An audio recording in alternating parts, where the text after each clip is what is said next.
Banking stocks पर discussion कर लेते हैं। जम्मू एंड कश्मीर बैंक और साथ ही Karnataka bank, banks and financials में पिछले 2-3 महीनों में अच्छा एक्शन दिखा। हालांकि बाजार की गिरावट में स्टॉक्स परफॉर्म करना अब धीरे धीरे कह सकते हैं सपोर्ट जो है वो कम किए हैं, लेकिन बैंक्स एंड फाइनेंशियल्स को लेकर कन्विक्शन अब भी जारी है। कर्नाटका बैंक के स्टॉक में अगर देखें ऑलमोस्ट 98% के रिटर्न्स पिछले 6 महीनों में ये स्टॉक दिखा चुका है। जम्मू एंड कश्मीर बैंक के स्टॉक में भी अच्छा खासा आउट परफॉर्मेंस दिख रहा था। बैंकिंग प्लेज में इस वक्त खुश, आपकी राय? कोई पर्टिकुलर स्टॉक जिस पर दोनों तरफ के मौके अगर आप देख रहे हैं, इनफैक्ट बाई कॉल्स ज्यादा इस वक्त भी, गिरावट में भी खरीदारी ही की जा सकती है इन स्टॉक्स में क्योंकि फंडामेंटल्स तो काफी पॉजिटिव हैं, बट आपकी राय क्या होगी टेक्निकली?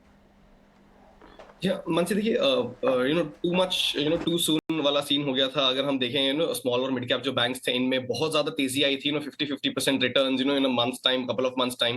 तो मीन रिवर्जन का तो बिल्कुल केस बन रहा था। अभी भी अगर मैं देखूं तो ओवरहीटेड थोड़े से लग रहे हैं, या मैं ऐसा कह सकता हूं कि जो फुल रैली आई थी उसका पूरा रिट्रेसमेंट अभी नहीं देखने मिला है।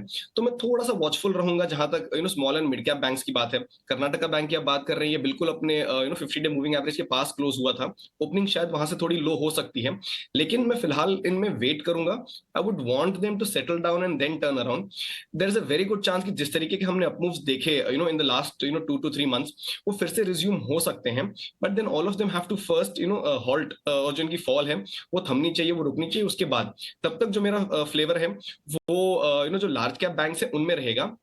एंड जैसा मैंने आज एसबीआई पीएसयू साइड से पिक दिया ही है, अगर आप लेना भी चाहें तो मेरी सलाह रहेगी कि अगर आप पीएसयू बैंक लेना चाहें तो SBI, bank of Baroda, Canara bank, जो ये बड़े 3 स्टॉक्स हैं पीएसयू बैंक्स की तरफ, उन पे ज्यादा ध्यान रखिए। Let the fall settle, then we'll look to enter into these small banks once again.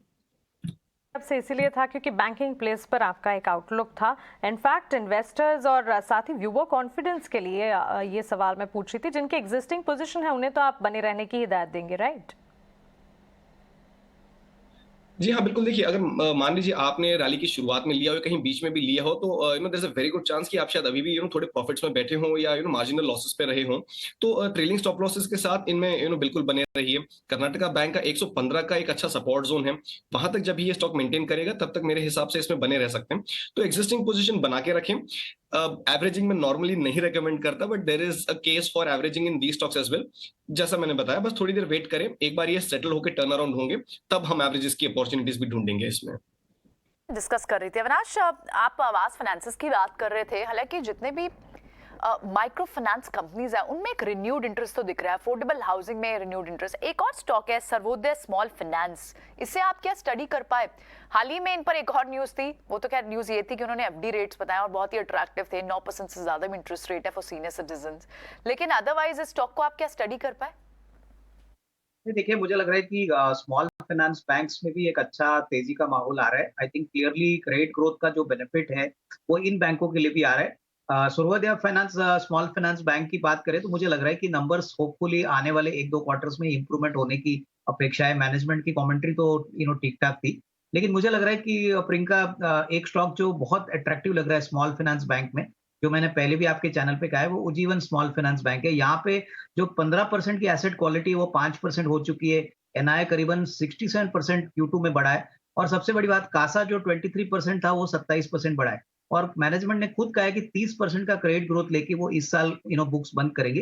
तो मेरे ख्याल से देखिए, risk reward Ujjivan small finance bank में भी अच्छा लग रहा है। बहुत ही कम वैल्यूएशन पे स्टॉक चल रहा है, और मुझे लग रहा है कि कहीं ना बुक वैल्यू अगर अराउंड 22-23 का अगर अगले साल तक होता है तो यहाँ पे 40-45 का भी रेट मिल सकता है। तो मेरे ख्याल से देखिए, स्मॉल फाइनेंस बैंक में भी अच्छे एक दिन आ रहे हैं। बहुत समय के बाद कंसोलिडेशन हो रहा है, और होपफुली अगर क्रेडिट ग्रोथ बढ़ता है तो ये स्पेस में भी आपको अच्छे खासे इन्वेस्टमेंट के लिए आइडियाज जरूर मिलेंगे। ये स्मॉल फाइनेंस बैंक पर डिटेल एनालिसिस अविनाश जी की तरफ से इस वक्त आती हुई।